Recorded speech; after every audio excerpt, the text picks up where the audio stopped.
Saudamos os irmãos em nome do Senhor Jesus, recebemos a todos com muita alegria nessa manhã para o último domingo de 2017. Graças a Deus pelo ano que se finda, pelas bênçãos sem conta recebidas, pelas provas, tribulações, vitórias e graças a Deus também pela esperança e expectativa de um novo ano cheio de bênçãos, que Ele continue a nos abençoar e nos guiar. Hoje pela manhã nós temos classe única, eu farei a exposição de Marcos 3, de 20 a 30, dando continuidade à nossa série de mensagens naquele evangelho, e no culto da noite, então nós teremos uma mensagem apropriada à ocasião, referente às bênçãos do ano findo e às perspectivas de bênção no ano vindouro. Mas pela manhã nós vamos continuar o estudo desse evangelho querido, Evangelho de Marcos, capítulo 3, de 20 a 30. E no final, nós vamos ter oportunidade para perguntas e respostas a respeito dos temas que serão aqui discutidos. Marcos, capítulo 3, de 20 a 30. A blasfêmia dos escribas. Então Jesus foi para casa. Não obstante, a multidão afluiu de novo, de tal modo que nem podiam comer. E quando os parentes de Jesus ouviram isso, saíram para o prender, porque diziam: está fora de si. Os escribas que haviam descido de Jerusalém diziam: ele está possesso de Beelzebul, e é pelo maioral dos demônios que expele os demônios. Então, convocando-os Jesus, lhes disse por meio de parábolas: como pode Satanás expelir Satanás? Se um reino estiver dividido contra si mesmo, tal reino não pode subsistir. Se uma casa estiver dividida contra si mesma, tal casa não poderá subsistir. Se, pois, Satanás se levantou contra si mesmo e está dividido, não pode subsistir, mas perece. Ninguém pode entrar na casa do valente para roubar-lhe os bens, sem primeiro amarrá-lo, e só então lhe saqueará a casa. Em verdade vos digo que tudo será perdoado aos filhos dos homens, os pecados e as blasfêmias que proferirem, mas aquele que blasfemar contra o Espírito Santo não tem perdão para sempre, visto que é réu de pecado eterno. Isso porque diziam: está possesso de um espírito imundo. Até aqui, queridos, a leitura da palavra de Deus. Vamos orar? Ó Deus querido, nosso Senhor, Criador, sustentador e Redentor, bendizemos o Teu nome na manhã desse dia, gratos por tudo que o Senhor nos tem dado e feito. E agora, Senhor, nós pedimos a iluminação do Teu Espírito Santo para compreendermos a Tua palavra e o seu significado para nós hoje. Pedimos que o Senhor nos alimente espiritualmente com a verdade, que o Senhor nos restaure, instrua, corrija, discipline, oriente, tudo de acordo com a necessidade de cada um que o Senhor conhece tão bem. Pois Tu és o nosso Deus, Tu sondas o nosso interior, Tu nos conheces verdadeiramente.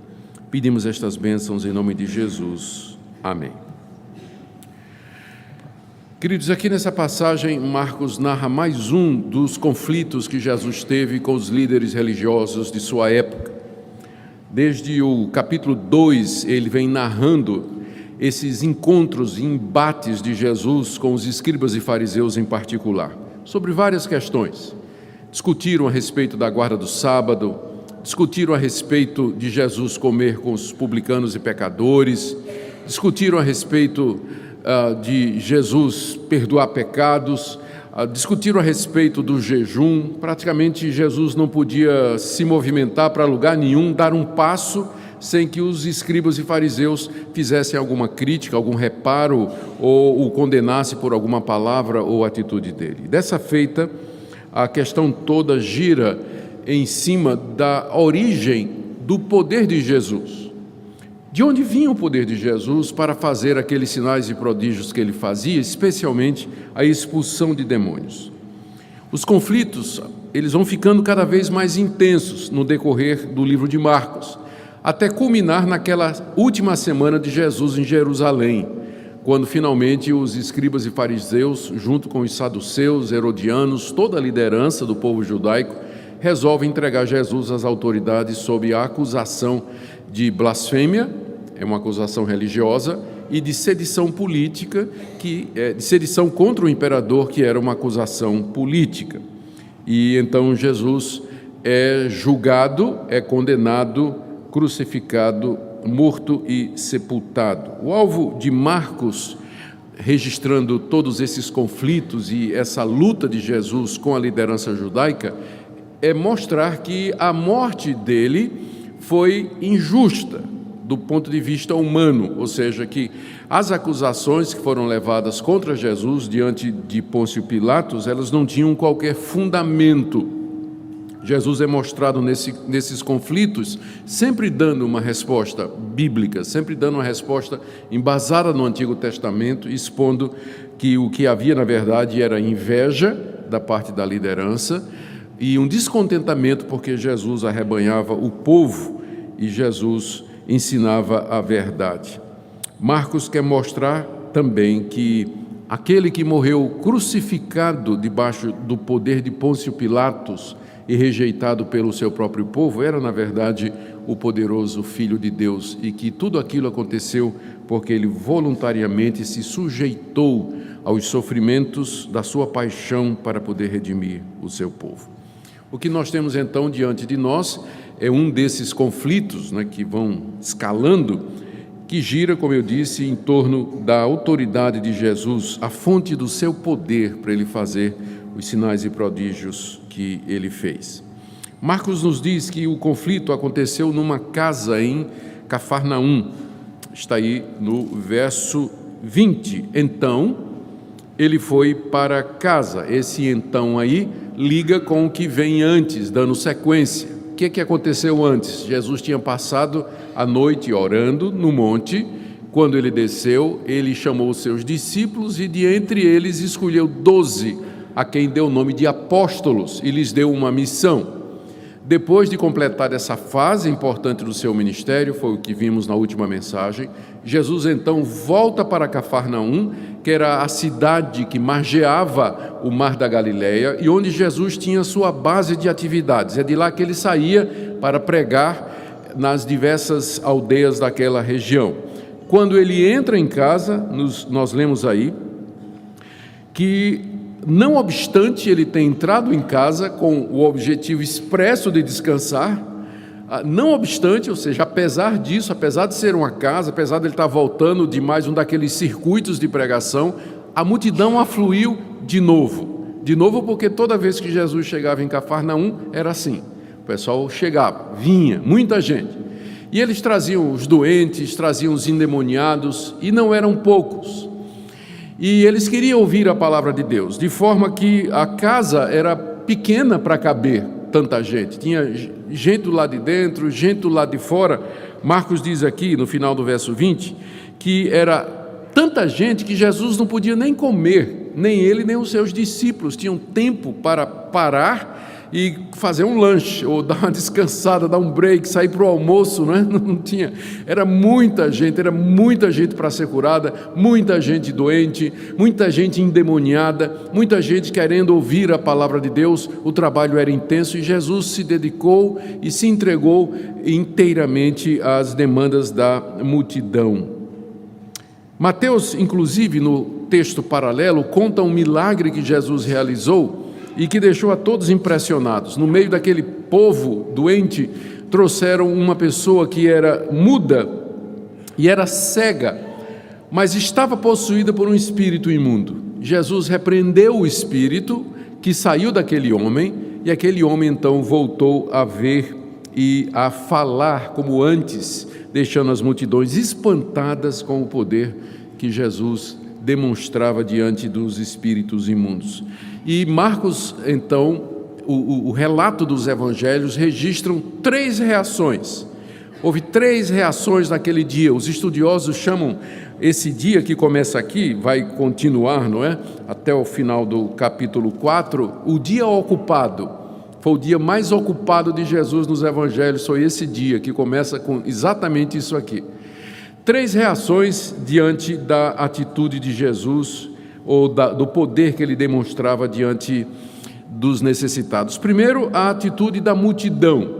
Embora Marcos não registre, mas Mateus diz que a multidão estava maravilhada, vendo aqueles sinais e prodígios, os coxos, os aleijados, os cegos, os mudos, todos sendo curados e restabelecidos, as pessoas sendo libertas dos demônios, a ponto da multidão se começar a se perguntar: será que ele não é o filho de Davi? Será que ele não é aquele de quem os profetas falaram? De quem Deus prometeu a Davi que viria um descendente que se assentaria no seu trono e que dominaria sobre Israel e sobre todo o mundo? As multidões começaram a questionar, ou de repente a perguntar: peraí, será que esse não é o Messias que nós esperamos? E aquele burburinho começou a correr no meio da multidão: é ele, será que é ele? Então a multidão estava maravilhada. Em contraste, os parentes de Jesus não estavam nem um pouquinho impressionados. Marcos diz aí no verso 21 que quando os parentes de Jesus ouviram isso, ouviram as notícias do que estava acontecendo em Cafarnaum, saíram lá de Nazaré, onde eles moravam, para o prender, porque diziam: está fora de si. A interpretação, infelizmente, de Maria e dos irmãos de Jesus a essa altura, que não acreditavam nele, é que ele tinha pirado, né?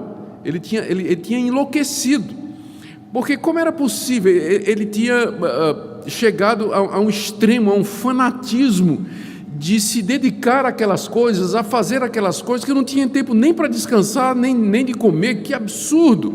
E os parentes de Jesus, preocupados com a integridade física de Jesus, preocupados com o nome da família, não é? Porque estava correndo a explicação de que ele tinha ficado doido, né, para estar fazendo tudo aquilo ali. Os parentes de Jesus vêm para levá-lo para casa, se possível ou se necessário, à força, porque o verbo que é usado aqui no grego significa isso, de encarcerar alguém ou constranger alguém por meio da força a fazer alguma coisa que a pessoa não quer. Então, Maria, não é, que sabia quem ele era, mas que talvez confusa nessa altura, e os próprios irmãos de Jesus que não criam nele, quem sabe mais alguém da família, um tio, primo, eles todos chegaram em caravana ali para buscar Jesus e resgatar Jesus lá do meio daquela situação, porque ele tinha ficado fora de si. Mas havia uma terceira reação também que Marcos nos registra no verso 22. Os escribas que haviam descido de Jerusalém diziam: ele está possesso de Beelzebu. Ele não está doido não, gente, ele está endemoniado. Ele não está doido não, ele está endemoniado. E é pelo maioral dos demônios que ele expele os demônios.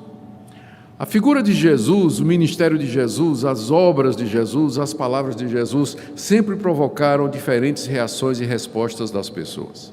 Até hoje, livros são escritos, filmes são feitos, documentários são publicados, sempre perguntando quem de fato era Jesus de Nazaré.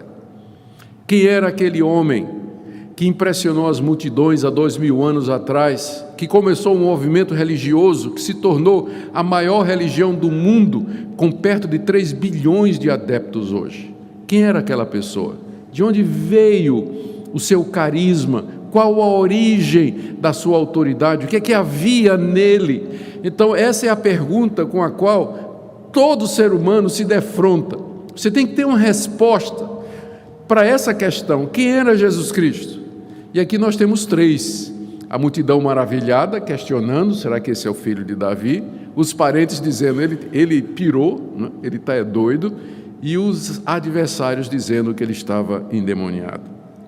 Marcos foca nessa terceira explicativa, essa terceira explicação que é dada pelos escribas e fariseus de que Jesus estava possuído por um demônio e que essa era a fonte da autoridade dele para fazer os sinais e prodígios. Vamos dar uma olhadinha nessa declaração dos fariseus, dos escribas. Marcos nos diz aqui no verso 22 que eles haviam descido de Jerusalém. Os escribas eram copistas da lei. Os escribas têm origem com Esdras. Lá no Antigo Testamento, Antes da invasão dos assírios e dos babilônicos, a religião dos judeus se concentrava no templo, na oferta e no sacrifício de animais a Deus. O templo era um grande açougue, de onde jorrava sangue o dia todo daqueles animais que eram trazidos pelos israelitas como propiciação pelos seus pecados, sacrificados pelos sacerdotes e levitas. Quando o templo foi destruído 600 anos antes de Cristo e o povo de Israel foi levado cativo para a Babilônia e para a Síria e para a Babilônia, eles não podiam mais oferecer sacrifícios. O templo estava destruído, o altar estava destruído, não tinha mais sacerdotes, não tinha mais levitas. Então, houve uma mudança de foco no judaísmo do Antigo Testamento. O foco passou a ser a leitura da lei. Como eles não tinham templo, lá na Mesopotâmia, lá no cativeiro, eles criaram as sinagogas. Eles se reuniam todos os sábados para ler a lei de Moisés e estudar a lei de Moisés, chegando ao ponto de dizer que aquilo substituía os sacrifícios.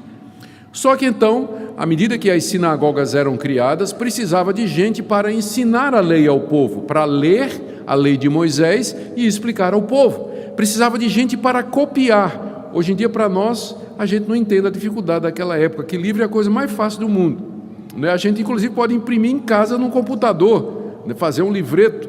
Mas naquele tempo, livros eram caros e difíceis. Havia toda uma arte de copiar ou de escrever que era dominada pelos escribas. E surgiram, então, estes copistas dentro da nação de Israel para fazer cópias do rolo da lei, para que fossem lidos nos sábados para o ensino do povo de Deus. E aí é a origem dos escribas. Os escribas eram estes copistas que, de tanto copiar o texto bíblico, eles memorizavam o texto bíblico e sabiam explicar o texto bíblico e dar explicações. Eles eram os técnicos em interpretação bíblica, e eles tinham uma grande influência. O primeiro deles foi Esdras. E depois de Esdras, outros copistas vieram. A maioria deles era da seita dos fariseus, que surge somente 400 anos depois dos escribas, durante a revolta dos macabeus. Os fariseus eram um partido religioso que era contra o domínio da nação de Israel pelos romanos, pelos gregos, era contra a helenização, a aculturação, contra os costumes estrangeiros, queriam manter a pureza da religião hebraica, daí o nome fariseu, que em hebraico significa separado, é isso que a palavra fariseu significa. E muitos desses fariseus se tornaram escribas. É por isso que nos evangelhos você encontra os dois associados, onde está o escriba, está o fariseu. Eles estavam juntos. Escriba refere-se à profissão, fariseu à filiação religiosa. Nem todo fariseu era escriba e nem todo escriba era fariseu, mas geralmente eram uma e a mesma pessoa. E a sede deles era em Jerusalém. E quando Jesus começa a pregar e atrair as multidões e se torna um fenômeno religioso, eles então vão lá na região da Galiléia, que fica ao norte de Jerusalém, para saber o que estava acontecendo. Quem é esse homem? De onde vem a autoridade dele? O que é que ele está ensinando? Será que ele está ensinando de acordo com a lei de Deus? Porque nós conhecemos a lei de Deus, nós somos os escribas, nós somos os fariseus. Mas e esse quem é? O que é que ele ensina? E eles então acompanharam o ministério de Jesus desde o começo. Eles viram todos os sinais e prodígios que Jesus realizou na região da Galileia. Eles viram Jesus curar cegos, surdos, mudos, coxos, paralíticos, lunáticos. Eles viram Jesus expelir demônios de incontáveis pessoas. Eles ouviram o ensino de Jesus, mas ao mesmo tempo eles estavam perplexos porque Jesus dizia e fazia coisas que não batia com a interpretação deles da lei. Jesus começou a se tornar um enigma para eles, porque, por um lado, todos aqueles milagres e coisas extraordinárias, mas, por outro, Jesus dizia que perdoava pecados, e os escribas e fariseus deram um pulo dessa altura, né? Mas peraí, quem petar, tudo bem, você pode fazer todos esses sinais e prodígios, mas perdoar pecados, só quem perdoa é Deus. Você está dizendo que você é Deus quando você perdoa pecados? Quando Jesus andava com os publicanos e pecadores, com aquele povo mais excluído, que não seguia aquela interpretação mais literalista que os fariseus e escribas impunham ao povo, eles questionavam Jesus: por que você está andando com esse povo? Você não é um homem de Deus? Você não faz estas coisas extraordinárias? Por que você está andando com essa gentalha, esse pessoal que não observa a lei, que publicanos, cobradores de impostos, prostitutas? Por que você anda com esse pessoal? E o pior, Jesus quebrava o sábado, Jesus curava a gente no sábado, Jesus quebrava espigas e comia no sábado, o que os deixava profundamente irritados. Jesus não seguia a tradição dos anciãos, Jesus não lavava as mãos antes de comer por motivo religioso, Jesus não jejuava 3 vezes por semana, como os fariseus diziam que era para jejuar nele e seus discípulos. Então aqui você tem um problema, um homem que claramente quebrava a lei de Deus, mas que tinha poder para curar gente doente e expelir demônios. De onde vem o poder desse homem? Quem é esse homem? Eles tinham 3 alternativas para explicar Jesus. A primeira, ele é de Deus. Segunda, ele é um charlatão. Terceira, o poder dele vem do diabo. Só tinha 3 alternativas. A primeira, eles não podiam dizer que Jesus era de Deus, porque se eles admitissem que Jesus era de Deus, eles estavam admitindo que aquilo que Jesus fazia, como curar no sábado, ou perdoar pecados, tudo aquilo era verdadeiro, e eles não estavam dispostos a admitir isso. Eles não podiam aceitar que alguém que não andava pela tradição deles fosse alguém que viesse de Deus. Para ser de Deus, tinha que guardar a lei de Moisés direitinho, segundo a tradição dos anciãos, e Jesus não fazia isso. Então, primeira hipótese, Jesus é de Deus, está fora. Esse homem não pode ser de Deus, pois ele quebra o sábado. Não pode ser de Deus porque ele não jejua 3 vezes por semana. Ele não pode ser de Deus porque ele anda com pecadores e publicanos. Não pode ser de Deus. É eliminada a primeira hipótese. Segunda hipótese, ele é um charlatão. Isso aí não dá para dizer, pois os milagres de Jesus eram inquestionáveis. Jesus curava, não era assim, gente desconhecida, mas era o aleijadinho conhecido da cidade toda, que todo mundo sabia, gente que tinha nascido cega, que frequentava a sinagoga, que ia para o mercadinho, gente que era lunático, que a família sofria com ele, que os vizinhos todos conheciam. Era esse tipo de gente que Jesus curava. Era inquestionável o poder de Jesus para curar. As suas doenças eram testemunhadas por todos. Era impossível acusar Jesus de charlatanice. Então restava a opção C. O poder dele veio então do diabo. E essa foi a explicação que os escribas e fariseus adotaram, de que Jesus estava possuído por um demônio e que era pelo poder desse demônio que ele fazia aquelas coisas extraordinárias e que expelia os demônios inferiores, porque ele estava possuído do maioral dos demônios, o mais importante de todos eles. Essa foi a explicação, e o verbo que Marcos usa no verso 22, os escribas que haviam descido de Jerusalém diziam, está num tempo grego que significa uma ação continuada. Eles não disseram uma vez, eles estavam dizendo o tempo todo. Eles começaram a espalhar essa explicação por entre a multidão. Peraí, gente, vocês estão pensando que esse é o filho de Davi? Ou estão dizendo que ele é louco? Não, tem uma outra explicação. Vocês já pensaram na possibilidade de que ele está enganando vocês e que ele está possuído por um demônio? E que essas coisas que ele está fazendo é pelo poder das trevas, que ele é um bruxo, que ele é um feiticeiro?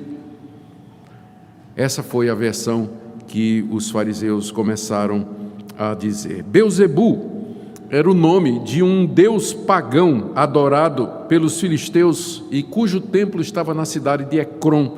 Ele é mencionado no livro dos Reis, primeiro livro dos Reis, no Antigo Testamento.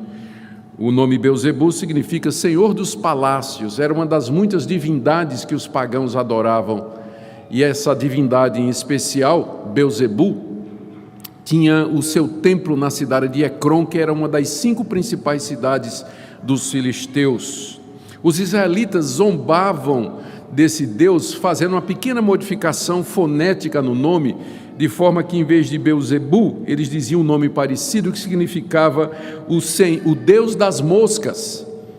Em vez de ser o Deus dos palácios, os israelitas zombavam chamando ele de o Deus das moscas. Era isso que Beelzebu significava. E os escribas usaram exatamente essa entidade, o nome desse demônio, desse Deus pagão, para se referir a Satanás, dizendo que era Satanás, Beelzebu, porque os judeus sabiam que por trás dos deuses pagãos estava a atuação de demônios, por trás daquelas divindades que eram adoradas pelos povos cananitas estavam os espíritos imundos enganando as pessoas com falsas religiões e cegando as pessoas para a verdade. E particularmente esse deus Beelzebu, ele era muito popular entre os filisteus. E então era como se os escribas dissessem que esse espírito maligno, poderoso, que era conhecido por Beelzebu entre os filisteus, havia entrado em Jesus, e que era, na verdade, Satanás, o maioral, o chefe, o príncipe dos demônios, o líder da rebelião contra Deus, um anjo caído, o mais poderoso de todos, e que exercia poder e autoridade sobre toda a raça humana caída, e que era capaz de possuir pessoas, oprimi-las, tentá-las e destruir suas vidas, suas mentes, seu coração, sua integridade física. Era essa entidade que estava por detrás da popularidade, do poder e das ações que Jesus Cristo estava fazendo. Segundo os escribas, Beelzebu havia entrado em Jesus e tomado posse de Jesus. Havia dominado Jesus e estava agindo através dele para expulsar os demônios inferiores e, consequentemente, realizar sinais e curas que eram mentirosas e que eram feitos pelo poder do mal. Isso, então, segundo os escribas, explica, ao mesmo tempo, como é que ele podia fazer todas aquelas coisas extraordinárias e quebrar a lei de Deus. Por quê? Porque era um demônio, na verdade, que estava por detrás de Jesus. Conclusão: as multidões deveriam rejeitar o ensino de Jesus, parar de dizer que ele era o filho de Davi, deviam condená-lo por bruxaria, feitiçaria e ocultismo que era proibido pela lei de Moisés e cuja penalidade era a morte. Jesus era um feiticeiro envolvido com poderes tenebrosos, dominado por uma entidade maligna. Era isso que estava acontecendo. Essa foi a interpretação dos escribas e fariseus para a resposta dos escribas e fariseus para a pergunta: de onde vem o poder de Jesus? A resposta de Jesus está aí dos versos 23 a 30. Marcos nos diz no verso 23 que ele convocou os escribas e fariseus, chamou os escribas e fariseus. Mateus nos diz que Jesus conheceu, sabia o pensamento deles. Então, ali no meio, na casa, Jesus para o que está fazendo, não é? E chama os escribas e fala: vocês aí, vocês que estão aí atrás, escribas e fariseus, eu sei o que é que vocês estão pensando, vem cá, eu quero dar resposta para o que vocês estão dizendo. Imagina o silêncio lá, né? E Jesus, então, passa a dar a sua resposta. Ele expõe a tolice da interpretação deles com a seguinte pergunta, verso 23, Jesus convoca-os e lhe diz por meio de parábolas: como pode Satanás expelir Satanás? Que explicação? Vocês não têm uma explicação melhor? Como é que o diabo está expelindo o diabo? Como é que Satanás está expulsando Satanás? Vocês podiam ser mais criativos, né? Ou ser mais... Será que o diabo é tão burro assim, que ele mesmo está se destruindo? Vocês ouçam o que vocês estão dizendo, prestem atenção na resposta, no que é que vocês estão dizendo. Vocês estão ouvindo o que é que vocês estão dizendo? A bobagem que vocês estão dizendo? Que Satanás está destruindo a si mesmo.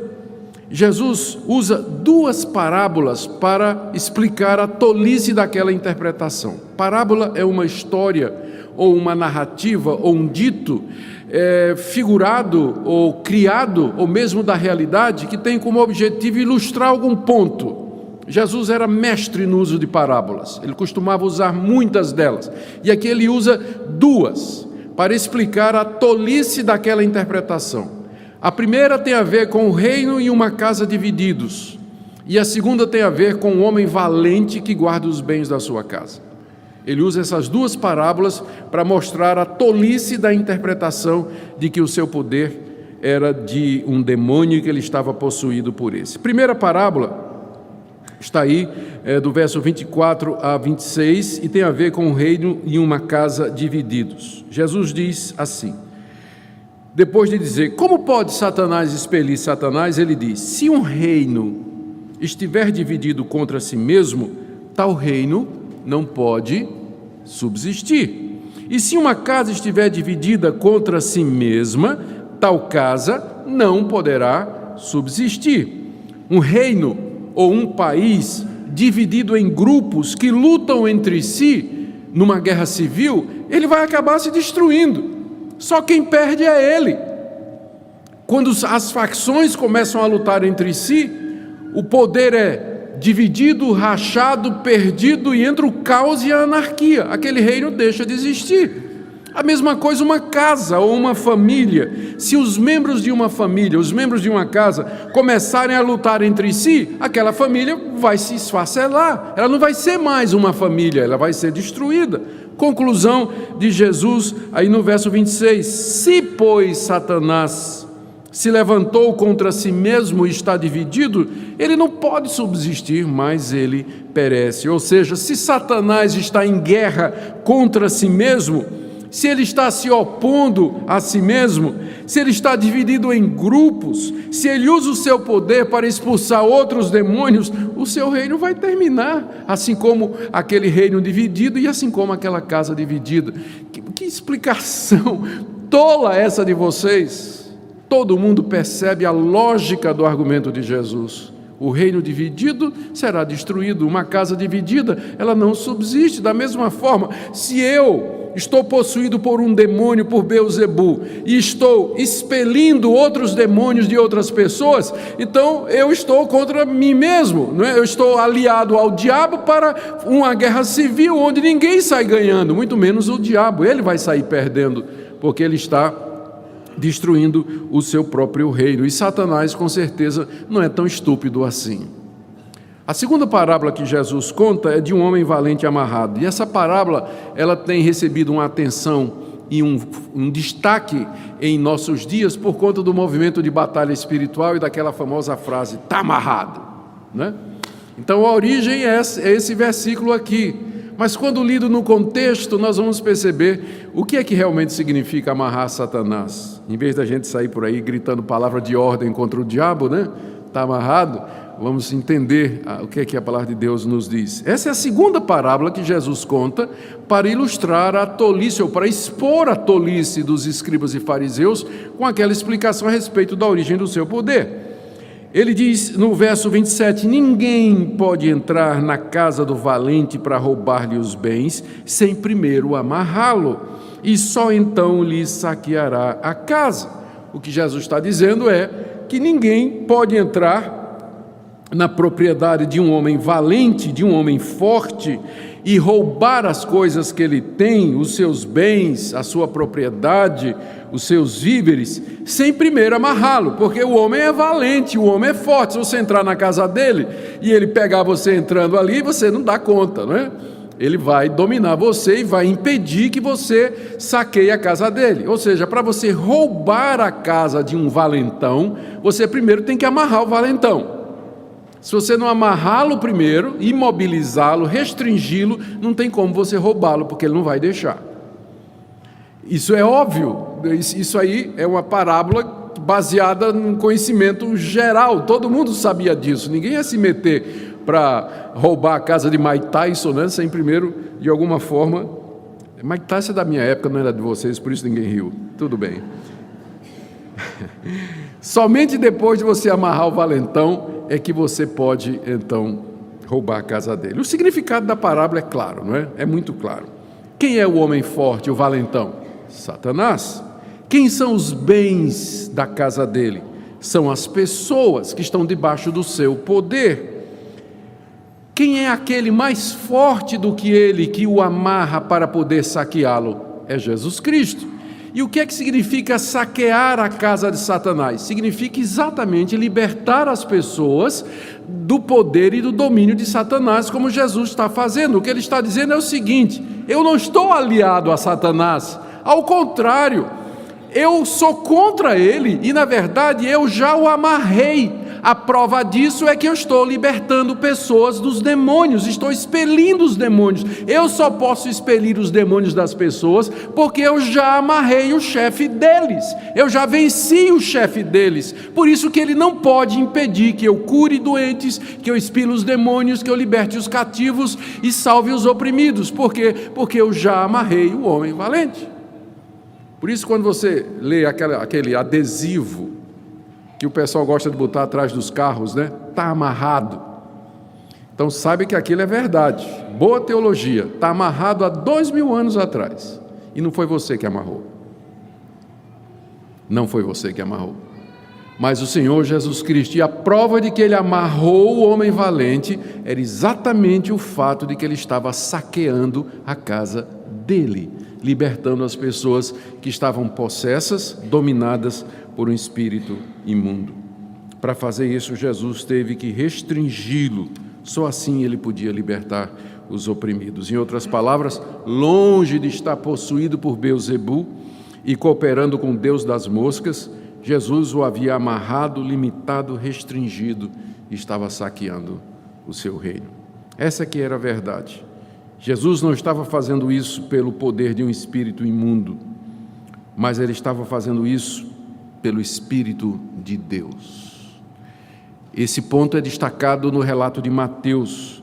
Mateus diz que nesse diálogo, Jesus Cristo disse: se eu estou expelindo os demônios pelo dedo de Deus, pelo Espírito Santo, significa que o reino de Deus chegou até vocês. Eu não estou aliado a Beelzebu, mas é pelo poder do Espírito Santo que habita em mim que eu estou fazendo estas coisas. A partir daí, do verso 28 a 30, Jesus passa uma condenação severa sobre os escribas e fariseus, porque o que eles haviam dito era extremamente sério, extremamente sério. O Senhor Jesus os acusa deles terem cometido um pecado que jamais teria perdão. Deus não os perdoaria por aquilo que eles tinham dito, por aquela interpretação e por dizer aquelas coisas diante da multidão de que Jesus estava possuído pelo Deus das moscas, por Beelzebu, por Satanás, o maior dos demônios. Eles não seriam perdoados. Jesus começa com uma declaração que tem que receber a devida atenção nossa, que é uma declaração de boas notícias no verso 28. Ele diz: em verdade eu digo a vocês, que tudo será perdoado aos filhos dos homens, os pecados e as blasfêmias que cometerem. Aqui está o Evangelho, aqui estão as boas novas, que tudo será perdoado aos homens, todos os pecados que eles cometerem e todas as blasfêmias que eles proferirem. Todos os pecados, idolatria, feitiçaria, imoralidade, mentira, roubo, malícia, assassinato, maledicência, qualquer pecado, todo ele será perdoado por Deus aos homens. Deus vai perdoar todos os pecados, não há distinção, não há pecado que esteja fora do alcance do perdão de Deus. Essa é a boa notícia do Evangelho e você deveria receber com alegria. Há perdão para você. E não só pecados. Jesus diz aqui, até mesmo qualquer blasfêmia. Blasfemar significa falar mal de alguém. É isso que a palavra significa no original. Falar mal, insultar, ofender alguém. Jesus disse, até mesmo as blasfêmias serão perdoadas aos filhos dos homens, ou seja, blasfêmias contra Deus. Falar mal de Deus, negar a Deus, zombar de Deus, insultar a Deus, ofender a Deus. Mateus, inclusive, acrescenta blasfêmia contra Deus e contra o Filho do Homem. Ou seja, mesmo as ofensas dirigidas a Jesus Cristo, ofensas dirigidas ao Filho de Deus, isso será perdoado aos homens. E essa de fato é uma boa notícia para nós pecadores. porque nós cometemos muitos pecados e nós dizemos coisas que não devíamos dizer. A boa notícia é essa, vou repetir: tudo será perdoado aos filhos dos homens. É claro que essa declaração não significa que no final Deus vai perdoar todos os homens e que todos serão salvos. Jesus não está ensinando universalismo aqui. Está implícito aqui que Deus vai perdoar todo e qualquer pecador que se arrepender. A ênfase aqui não é no universalismo, mas no fato de que uma pessoa arrependida, ela vai ser perdoada de qualquer pecado e blasfêmia que ela teria proferido e dito e cometido. O arrependimento de pecados e a fé em Jesus Cristo são claramente ensinados nesse Evangelho como sendo condição para a vida eterna. Nós vimos isso no começo do Evangelho, quando nós começamos a ver o Evangelho de Marcos, capítulo 1, verso 15, Jesus dizendo: o tempo está cumprido e o reino de Deus está próximo, arrependei-vos e crede no Evangelho. Porque sem arrependimento e crença e fé no Evangelho, ninguém vai ser salvo. E se você se arrepender e crer no Evangelho, todos os pecados e blasfêmias que você disse e proferiu serão perdoados. Essa é a boa notícia. Deus vai fazer isso. Mas, agora vem a má notícia. Existe um único pecado que Deus não vai perdoar. Verso 29. Aquele que blasfemar contra o Espírito Santo não tem perdão para sempre, visto que é réu de pecado eterno. Essa é a única exceção na declaração geral de que todos os pecados e blasfêmias serão perdoados aos homens. A exceção, disse Jesus, é a blasfêmia contra o Espírito Santo. O que é essa blasfêmia contra o Espírito Santo e por que ela não tem perdão? Blasfemar contra o Espírito Santo, Marcos explica, né? Ainda bem que Marcos explicou, está no verso 30. Isso porque diziam: está possesso de um espírito imundo. Então, o que é blasfemar contra o Espírito Santo?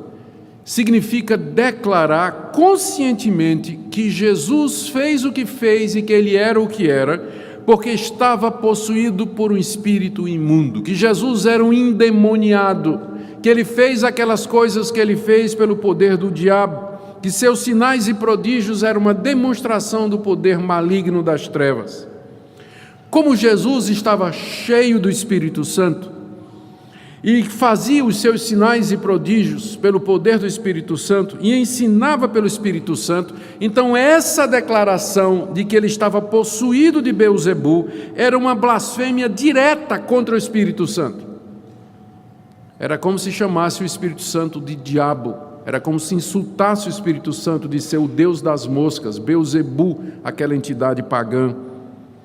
Quem cresce isso e afirmasse isso, mesmo diante das evidências, como os escribas e fariseus, essa pessoa seria réu do pecado eterno, ou seja, culpado de um pecado cujo castigo haveria de durar por toda a eternidade, sem perdão, sem remissão, sem pausa, sem alívio, mas uma condenação e um sofrimento eternos. Essa é a blasfêmia contra o Espírito Santo. E por que isso não teria o perdão de Deus? A razão é que uma pessoa que chega nesse ponto de conscientemente declarar que Jesus era um endemoniado, ela já passou do ponto de conversão, humanamente falando. Já passou do ponto de conversão. Vou pegar um exemplo que me vem à cabeça aqui, não sei se vai ajudar, porque eu viajo muito, né? Então eu sei que na hora de decolar, o piloto tem até uma certa distância para alcançar uma certa velocidade. Se ele passar daquela distância e o avião não alcançou uma certa velocidade, ele não vai decolar. Então ele tem que abortar a decolagem. Ele passou do ponto em que voar era possível, e ali não tem mais jeito, ele tem que parar. Então existe um ponto em que você resiste a Deus, um ponto em que você blasfema contra Deus, em que você ofende a Deus, e se você passar daquele ponto não tem mais volta. Cai em Romanos 1, por isso Deus os entregou. Deus disse, então está bem. Então, quem faz isso, quem chega a esse ponto de dizer que Jesus era possuído por um espírito maligno, essa pessoa passou do ponto de conversão. Dali para frente não tem mais volta. Ela não vai se arrepender, ela não vai abrir os olhos, ela não vai querer voltar atrás. Dali para frente é só mais cegueira, dureza de coração, até que finalmente ela seja precipitada no juízo eterno, de onde não terá perdão. Essa que é a blasfêmia contra o Espírito Santo. Eu quero tirar várias lições dessa passagem para nós, queridos, já me encaminhando para a conclusão. Primeiro, o texto é muito rico. O que a gente pode aprender aqui? Sem dúvida, em primeiro lugar, a realidade do mundo espiritual que nos cerca. Por conta dos abusos que são cometidos por determinadas igrejas evangélicas, explorando toda essa questão de possessão demoníaca, libertação, quebra de maldições, guerra espiritual, a nossa tendência como reformados é ir para o outro lado e a gente simplesmente perde de vista que a Bíblia diz que essa realidade existe. O fato de que as pessoas usam o ensino bíblico erradamente, não quer dizer que não haja um ensino bíblico correto a respeito disso. E a Bíblia é muito clara sobre a realidade de Satanás, sobre a realidade de espíritos malignos que estão por detrás dos deuses que são adorados no paganismo. Ninguém se iluda, por detrás da idolatria, está muito claro aqui, com o uso de Belzebu, para se referir a Satanás. Belzebu era uma entidade pagã. Então é muito claro que por trás das religiões idolátricas e metidas com oculto, está a atuação de demônios. Não tem esse negócio de religião inocente, de gente inocente, não. Estão lidando com poderes das trevas. E nós precisamos estar conscientes disso. A nossa mente secularizada, da nossa sociedade ocidental moderna, ela tende a explicar os fenômenos todos à luz das explicações científicas. A gente simplesmente como que elimina de cara a possibilidade do sobrenatural. Diante do comportamento de certas pessoas, a gente, o sujeito matou o pai e a mãe, o gato, o cachorro, estripou o passarinho, ainda deu 3 tiros na polícia e depois se suicidou. A gente vai procurar uma explicação psicológica. Pode ser que não seja psicológica. Pode ser que tenha uma explicação sobrenatural, não é verdade? Para o comportamento de certas pessoas. Fulano de tal era um marido exemplar, fiel, isso aqui, de repente descobriram, o cara vem traindo a mulher não sei quantos anos. Não, vamos explicar isso assim, porque o mundo está difícil, carência, né? Baixa estima e tudo mais. Sim, mas o mundo não é só feito disso aí. Existe uma realidade espiritual por trás do comportamento humano, dos movimentos das nações, das atitudes das pessoas, de tudo isso que a gente vê. A gente não pode perder isso de vista. A Bíblia nos adverte o tempo todo: diabo, vosso adversário, vigiai e orai. A nossa luta não é contra carne e sangue, mas contra principados e potestades. Essa é a primeira lição. Segundo, fica claro que nesse mundo espiritual, Satanás é o maioral e ele tem um plano, ele tem um propósito. Ele tem poder, ele tem autoridade. Ele quer oprimir, ele quer possuir as pessoas, destruí-las física, moral e espiritualmente. Estamos lidando com poderes além da nossa capacidade de entender. Eles estão ao nosso redor, são poderes invisíveis. É assim que Paulo se refere, que Satanás como sendo o príncipe dos poderes aéreos. Aéreo aí significa invisível, que nos cercam. E Satanás tem esse reino organizado aqui nesse mundo. Terceira coisa que o texto nos ensina é que Jesus já obteve a vitória decisiva nessa luta espiritual. Com a sua vinda, encarnação, morte e ressurreição, Cristo amarrou Satanás, como ele nos ensina aqui. Ele restringiu o Senhor das moscas, que não pode mais continuar a enganar as nações como ele fazia com os filisteus em Ecrom. O que significa amarrar Satanás? Não significa imobilizá-lo a ponto de que ele não faça mais nada, mas significa limitar o seu poder aqui nesse mundo. Ele, como Satanás, como Beelzebu, ele iludia os filisteus durante séculos. Séculos ele aparecia como sendo o Deus dos palácios, o Deus supremo a ser adorado lá na região da Filístia. Mas agora ele não vai poder fazer mais isso. Por quê? Porque o evangelho vai para os filisteus. O evangelho vai ser pregado a todas as nações, que vão saber a verdade, que só tem um Deus e um mediador entre Deus e os homens, só tem uma forma de receber perdão. É nesse sentido que Beelzebu foi amarrado. Ele não vai poder mais continuar a iludir as nações, como ele vinha fazendo há centenas e milhares de anos, porque agora a luz do evangelho haveria de brilhar. O Messias veio e a sua luz inundaria toda a terra, como de fato aconteceu. Então, nesse sentido, Satanás está amarrado. Não significa que ele ainda não possa tentar as pessoas, não possa oprimir as pessoas e possuir pessoas. Significa que ele não vai triunfar no final, que a sua derrota já foi decretada, que o Senhor Jesus já o venceu definitivamente. A cabeça da serpente foi esmagada. O golpe foi fatal. É só uma questão de tempo agora. Quarta lição: que há perdão para todos os pecados e blasfêmias dos homens.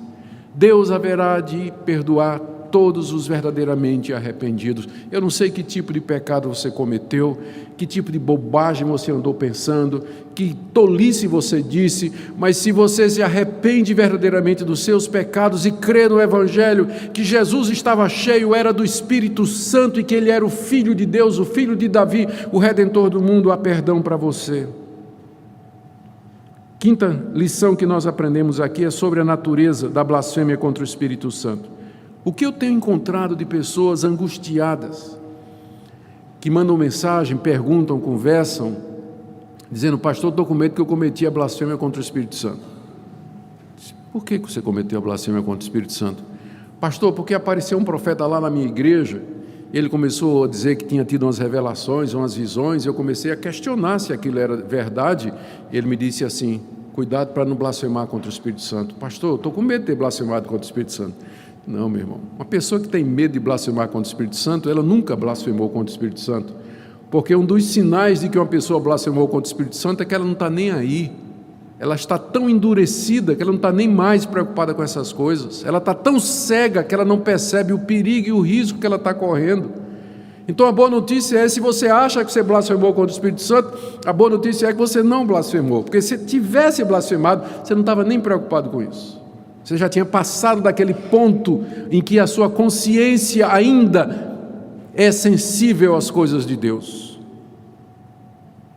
João fala do pecado contra a morte, que também não tem perdão. Está lá na 1 de João 5, 16, 17. São as duas únicas vezes em que esse pecado é mencionado na Bíblia, nos Evangelhos e na primeira carta de João. Sexta lição, e eu quero que você preste atenção aqui. Uma das coisas que me impressionou quando eu estudava esse texto é como a religiosidade pode cegar as pessoas para não ver a verdade. Os escribas e fariseus eram extremamente religiosos. Eles faziam orações 3 vezes por semana. Eles frequentavam o templo, ofereciam sacrifícios, observavam meticulosamente a lei de Moisés. Contudo, eles eram cegos. E essa cegueira foi aumentando à medida que eles começaram a acompanhar Jesus, ver os milagres de Jesus, o ensino de Jesus, e eles começaram a racionalizar. Como é que isso que esse homem está dizendo se encaixa na minha religião? Ou como é que isso que ele está fazendo se encaixa naquilo que eu acredito? E quando não encaixava, a solução foi dizer que ele estava endemoniado, fechar o coração contra ele e finalmente procurar uma forma de matá-lo. A religiosidade cega as pessoas, endurece as pessoas para não ver a verdade. E eu tenho muito medo disso. Uma coisa que eu peço a Deus sempre é que Ele não deixe que, à medida que os anos passam, e eu vou ficando um crente mais antigo, né? Mais rodado, e um pastor mais rodado, à medida que eu lido com a Bíblia, com teologia, com questões exegéticas, questões de interpretação, que isso não vire uma religião, ou atos religiosos e que eu perca o sentido do cristianismo, que é uma relação pessoal com Jesus Cristo e com Deus, comunhão com Deus, algo vivo, significativo, que mexe comigo, que me renova todo dia. Esse era um perigo que eu encontrei no seminário, por exemplo. Quando eu entrei no seminário, eu era um jovem pregador, ardoroso, fervoroso, lia a Bíblia e orava 2, 3 horas por dia. E eu não queria entrar no seminário porque eu sabia que isso aí ia acabar. Tem até uma piadinha que a gente conta, infame, é verdade. Mas como eu não contei nenhuma hoje, seminarista, primeiro ano, no internato do seminário, de noite, na hora de dormir no internato, abri o caderninho onde tinha a listinha. Ele dizia, Senhor, ele veio do interior. Ele orava, Senhor, abençoa Dona Maria, que está com problema de erisipela. Senhor, cura ou resolve seu João, que perdeu, a raposa entrou no galinheiro, matou as galinhas dele, tudo, né? Senhor, abençoa Zé, tal, uma lista de 30 pessoas da congregação dele, no primeiro ano de seminário.